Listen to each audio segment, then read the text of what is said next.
In this video, we're going to create a reply for our comments and we're going to apply this feature so easily. Real quick, let's go back to our code. In here, we're simply going to create a new method or function. We're going to call this set parent. This id is equals to comment id. So when we call this method set parent, we're going to pass an id here. So here, let's just inject this model injection here. Let's call the comment model. Here, let's just say comment, which is now this.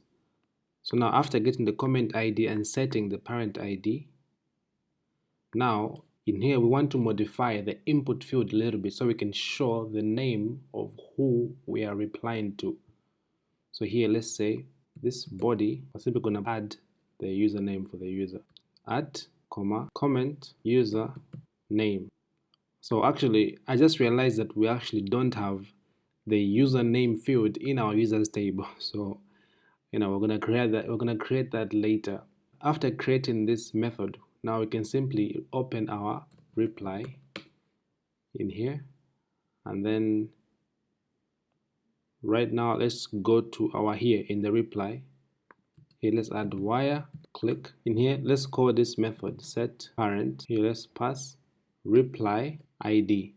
After passing the reply ID, actually here I just realized that the time here is not correct. I mean this one, so it should be reply here. So here just make sure that the time for this one is reply created at in the reply partials.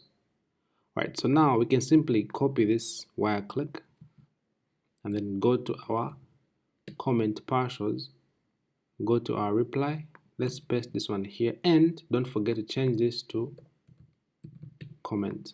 Alright, now if we go back, we can simply close that, refresh the page.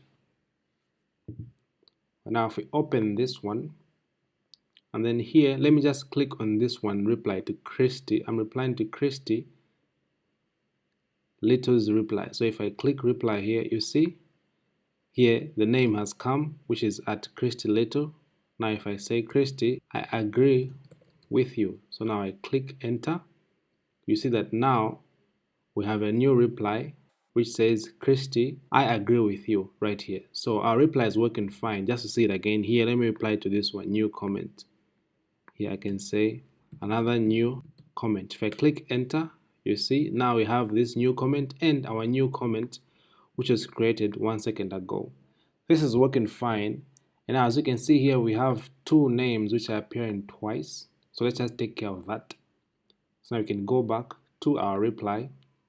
In here, up where there's reply parent username, let's just remove this whole code here and just leave the body. So now if we go back, you see that okay, now we have this at Tegan Baruch or something, and another new reply. So we can reply to replies, and we can also reply to main comments. Here I can reply to this reply saying nothing here, this one. Awesome. So now if we go back here in the replies, make sure that in here you change these ones to button and button. Go to the comment here to change this one to button and button. And now I think that's it for this video, and I'll see you guys in the next one.